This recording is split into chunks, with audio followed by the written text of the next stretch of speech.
መነኩሴም የትም መኖር ይችላል ብለው ክብራቸውን የሚያዋርዱ የማይረቡ ሰዎች መነኩሴ የትም መኖር አይችልም። የተወሰነ እንኳን መነኩሴ አንበሳ እንኳን የተወሰነ ቦታ ነው ያሉት። መንገዶች ሁለት ናቸው፣ ቅስናና ምንኩስና። በዚህ ዘመን ሁለቱም አደጋ ላይ ወድቀዋል።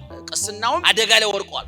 ትዳር ወሳኝ ነገር ነው። እግዚአብሔር የትዳር መስራቹ እግዚአብሔር አዳምን ወንድ ሔዋንን ሴት አድርጎ ውስጣዊ ስሜታቸው እንዲፈላለግ ዛሬ እንደምታውቁት በምንኩስናውም ችግር አለ። ይሄን የተከበረ ጋብቻ እንዳይረክስ ጉድፎቹ ምንድናቸው? እንቅፋቶቹ ምንድናቸው?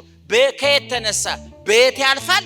መጨረሻ መዳረሻውስ ምንድነው? ባልና ሚስት ማለት እኮ ሁለቱም ይሞታሉ መጨረሻ ላይ። ምን ማለት ነው? እኔም ወደ መቃብር እየሄድኩ ነው፣ አንተም ወደ መቃብር እየሄድክ ነው።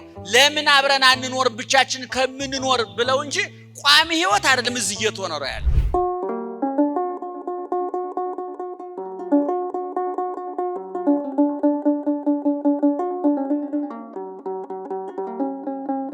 ነቢያተ እግዚአብሔርን ምስጢራተ እግዚአብሔርን እንድንነጋገር ያለፍንበትን ትናንትና የምንደርስበትን ነገ ያለንበትን ዛሬ አገናኝተን ማዕከላዊ ሐሳብ እንዲኖረን በስጋዊ ኑሯችን እንደ እናት አባት የተንከባከበን እንደ ዓይን ብሌን የጠበቀን ለሰማይ ህይወታችን በሞቱና በስቅለቱ ዘላለማዊ ዋስትናና ማረጋገጫ የሰጠን አባታችንም አምላካችንም እግዚአብሔር ስለ ሁሉም ነገር ክብርና ምስጋና ይግባው።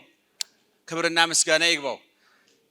ቀሲስ እንኳን አደረሰዎት፣ እንኳን ደስ ያለዎት። ምክንያቱም ይሄ መጽሐፍ ተሞሽሮ ቅርጽ ወጥቶለት ተደጉሶ ተጠርዞ በማተሚያ ቤት አልፎ እዚህ ደረጃ ሲደርስ ነው እኛ የምናገኘው። ከዛ በፊት የሚያሳልፋቸው ፈተናዎች አሉ። አንዳንድ ጊዜ ታውቃላችሁ፣ በትልቅ ሰው ቤት በዚህ ሀብታሞች በሚባሉ ሰዎች ቤት ኪችን ውስጥ ሽንኩርቱን አቁላልታ ጢሱ ጢሶባት ተንገብግባ 8 ሰዓት 9 ሰዓት መከራዋን አይታ ያቺ ጭስ እየሸተተች ሰራተኛዋ ትሰራለች።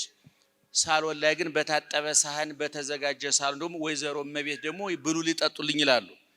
እንግዲህ የደከሙ ሌላ ነው፣ ጋባዡ ሌላ ነው። ኪችን ነው ጉዳዩ የሚያልቀው እንጂ ጠረጴዛ ላይ አይደለም። እና እንግዲህ የኪችኑም ቀሲስ ናቸው፣ የዚህም ቀሲስ ናቸው፣ ወልደው ያሳደጉ ናቸው መጽሐፉንና እንኳን ደስ ያሉት። በጣም ደስ ብሎኛል።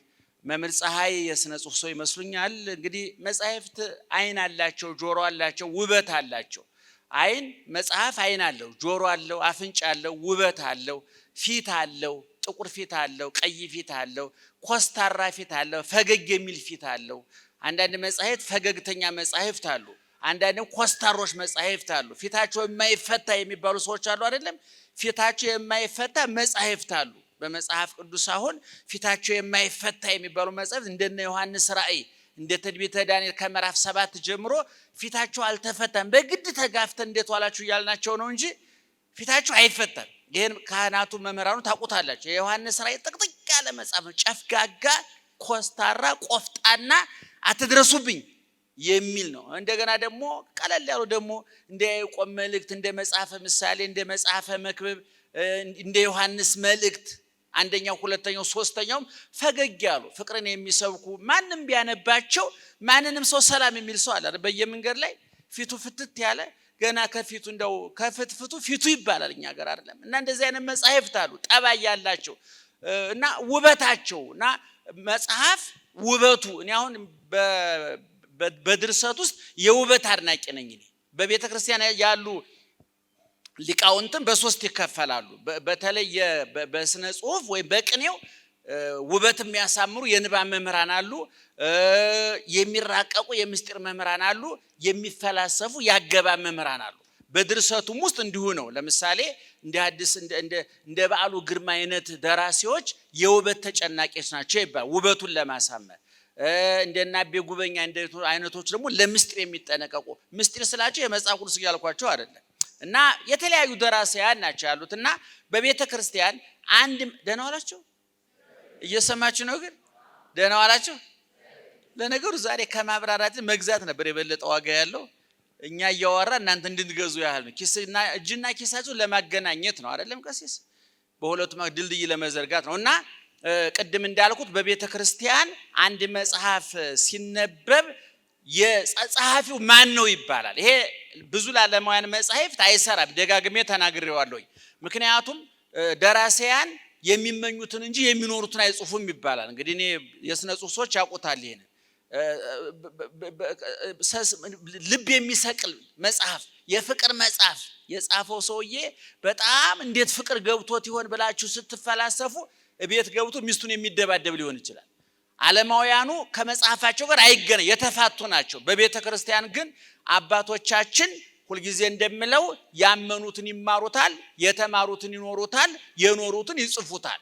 ቀለሙ የእስክሪብቶና የብዕር ውጤት ብቻ ሳይሆን የአእምሮ ጭማቂ የህሊና ፍልቃቄ ነው። ከብዕራቸው የሚፈስ ብቻ ከአንደበታቸውም ጭምር ከህይወታቸውም ጭምር የሚቀዳ ነው። ገድለ ተክለ ሃይማኖትን ስናነብ ወረቀት እያነበብን አይደለም።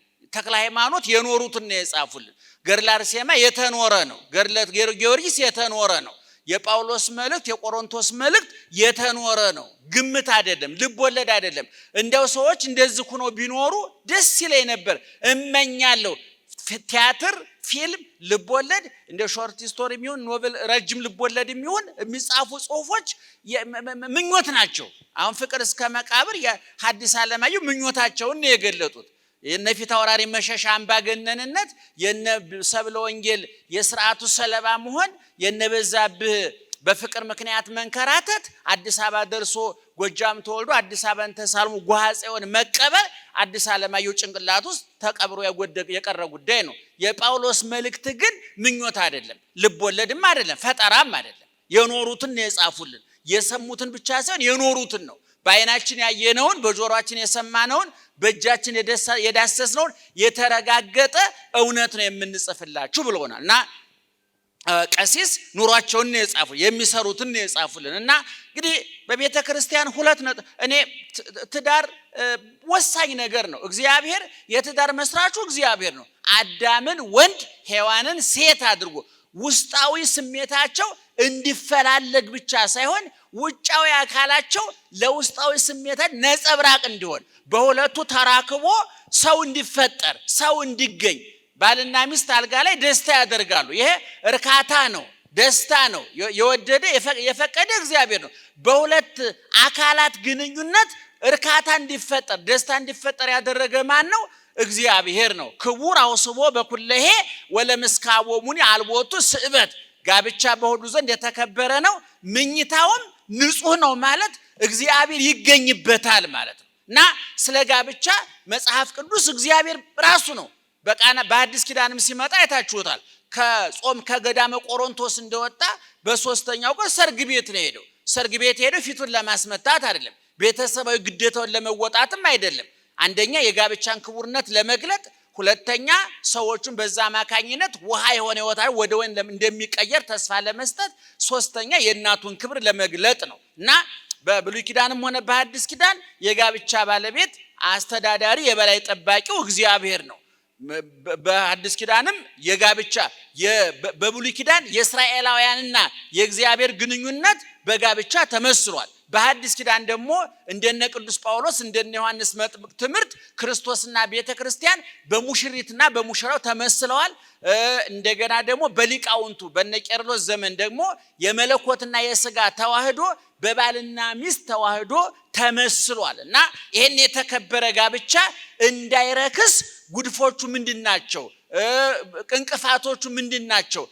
ከየት ተነሳ? በየት ያልፋል? መጨረሻ መዳረሻውስ ምንድነው?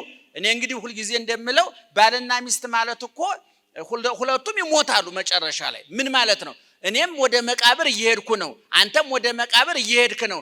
ለምን አብረን አንኖር ብቻችን ከምንኖር ብለው እንጂ ቋሚ ህይወት አይደለም እዚህ እየተኖረ ያለው።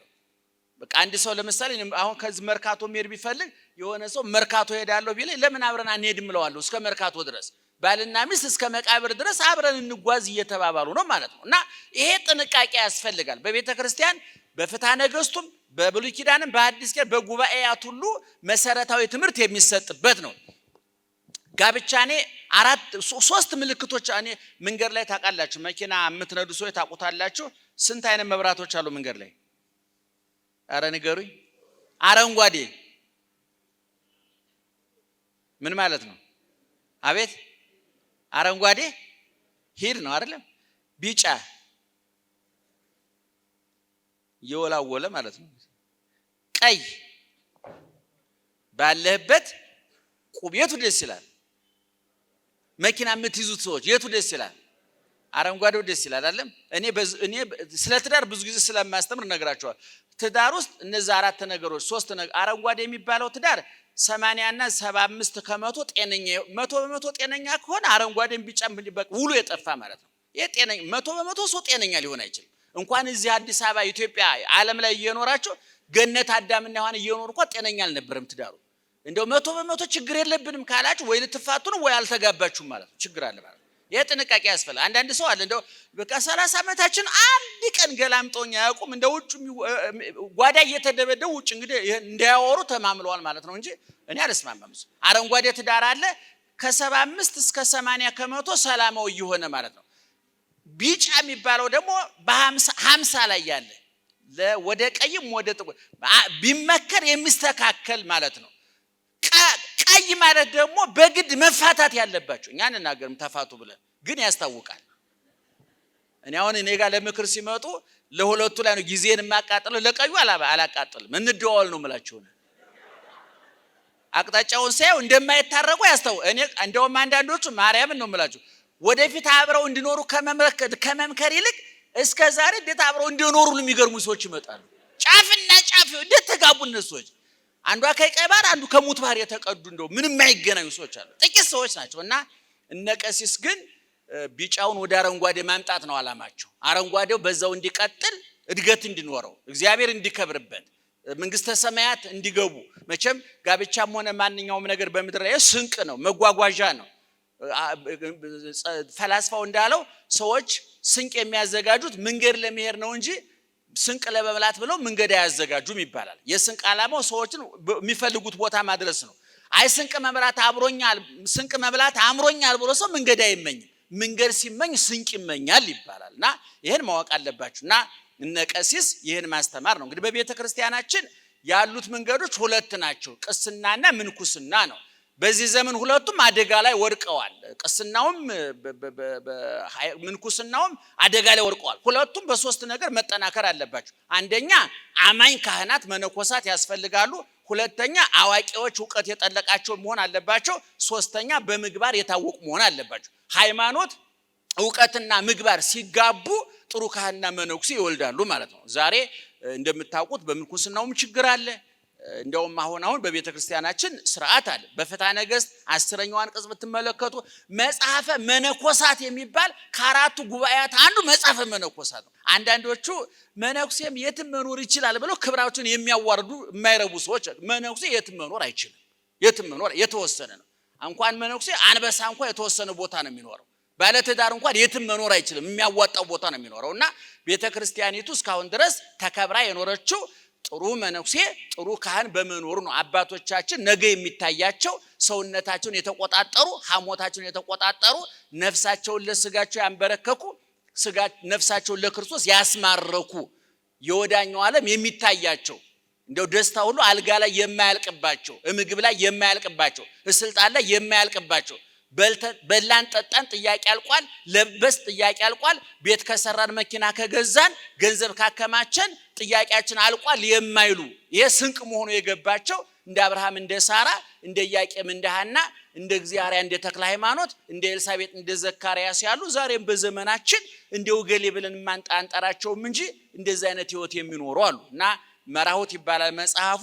መርሆ ቁልፍ ነው። መራሁት ቁልፎች ማለት ነው። ቀሲስ ቁልፍ ተሰጥቷቸዋል። የመንግስተ ሰማያትን ቁልፍ ሰጥቻለሁ ብሎ በጴጥሮስ በኩል ለቀሲስ ለኔ ያንን ቁልፍ ሰጥቷል። መቼም አንድ ሀብታም የመጋዘኑን ቁልፍ የሚሰጠው ለሚያምነው ሰው ነው። እግዚአብሔር ክህነቱን ቁልፍ ነውና ለሚያምናቸው ሰዎች ሰጥቷል። በዚህ ቁልፍ መባለግ በዚህ ስልጣን መባለግ ያስቀጣል፣ ያስከስሳል። በሰማይ ሞት ያመጣል፣ በምድር ውርደት ያመጣል እና ቀሲስ እንኳን ደስ ያሉት